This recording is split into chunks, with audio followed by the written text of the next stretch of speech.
The Witching Hour, November 1st, 2024. But first, please help my humble channel to grow. Like, subscribe, share, comment, any combination thereof. Why? Because you're beautiful on the inside and on the outside. That's why. So, y'all, it is November 1st. It's Sabbath. It's at 8 p.m. right now, y'all, and I just finished my prayers. I ended up having to do basically all of my prayers back to back. Now, God's merciful. You know, Sabbath probably occurred before sunset. Probably occurred before 6 p.m. Last week, I think. Last Saturday, I think sunset was at 6:03. So by now, it's probably like five something. I don't know. But I didn't check because I knew I was gonna be praying it in late, and so of course I did not pray in the Sabbath, y'all. So with all this drama that happened with my kitchen sink breaking down and filling up with, whatever that stuff was, it just looked like black, like compacted, digested food that had been partially composted or whatever. Stunk too. Wasn't sewage, but it was almost as bad. Because of all this drama and the way things worked out, it's complicated, but I ended up staying awake between something like 36 and 48 hours. So yesterday, October 31st, I prayed in the Sabbath during the witching hour, like I'm supposed to. But for today,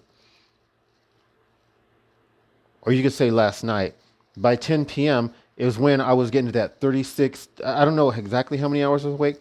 Somewhere between probably 36 and 48 is what I'm guessing. Probably closer to 36.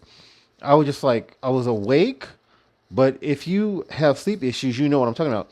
You can be so exhausted, but then your body doesn't want to shut down. I was kind of like in that state. Plus, during this whole ordeal, they've been targeting me more than normal. God's been saving me. Don't get me wrong. The Lord has been saving me from all their targeting regardless. But I finally had the courage to say, okay, it's 10 p.m. I know I'm not going to be able to pray in the Sabbath. If I start praying, I'm going to fall asleep. And I'm awake, but it's like I'm on something, you know. There are certain substances that'll keep you awake even though your body really wants to go to sleep. And you can't go to sleep. I was kind of like that, but without being on anything. I said, let me try to go to sleep, have faith in God. So they targeted me. They tried to prevent me going to sleep. They knew I hadn't slept in almost 2 days. God took authority. I stayed in bed and slept most of the time, 15 hours. Y'all, like I said, I hadn't slept for close to 2 days. So my body just needed that rest.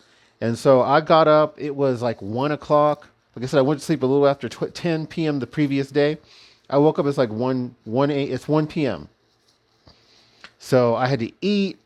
I had to bathe.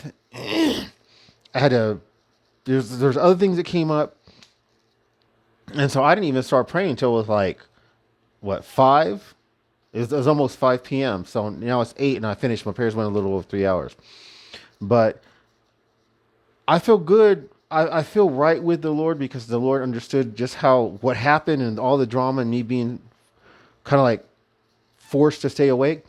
So he was fine with me praying, you know, late in the day and doing all my prayers back to back. And I even had to include the Sabbath prayer, which is a short prayer I pray, usually goes maybe 10 minutes, that I pray around sunset. But like I said, even that prayer was prayed late. That prayer was probably prayed 2-3 hours late, at least 2 hours late, because I don't think the sun's even setting at 6 right now.